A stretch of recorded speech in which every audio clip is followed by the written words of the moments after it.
Now, Michael Gove is going to talk about the housing crisis. There's no doubt we do have a housing crisis. So what's he going to do about it? He's going to let you extend your loft. That's not going to solve the housing crisis. No, and it's one of a couple of measures he's going to announce today in this speech. They want to have sort of development corporations set up across the country, like we had in the Docklands in the 1980s in places like Sheffield and Leeds and Tees Valley. He's also going to be heralding the fact that the Conservatives are likely to hit their 1 million new homes pledged by the end of this Parliament. But as you say, Eamon, and what Labour is saying today is that it's not going to be enough to address the crisis. We've seen house prices go up by 50% since the government came to power in 2010. What's the delay? What's holding them back? Well, it's the kind of issue of the balancing act, which is that on the one hand you have local residents who don't want to see new building. They also want to preserve the kind of the character of their local area, the sort of countryside and the greenbelt, etc.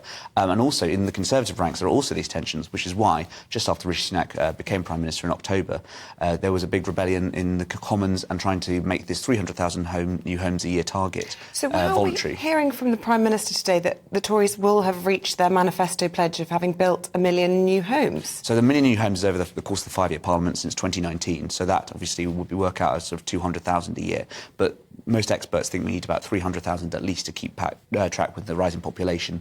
And so therefore it is what the Conservatives promised in 2019, but whether it's enough is quite another question. Another thing that irks me, he's going to make it easier to convert shops into houses. Now, I don't see the point of this because this is what they do with petrol stations, with pubs, with banks, with everything. This is what continues to kill the high street by a slow death. They should be making it more difficult, surely, rather than easier to convert a shop into homes or apartments or whatever it happens to be. I think it's just sad that that's the only thing that they can think of, that, you know, instead of growing the high street, we're actually reducing it. Well, I think this is a policy that's been floated several times over a number of years. I first remember covering it myself in 2019, so it's something that's been going on for a long time. I think the key issue here is the decline of the high street and the death of the high street, really. And nowadays, you think you go down many high streets in London, obviously you're going to see lots of vape shops and phone repair shops rather than the kind of bustling businesses of the past.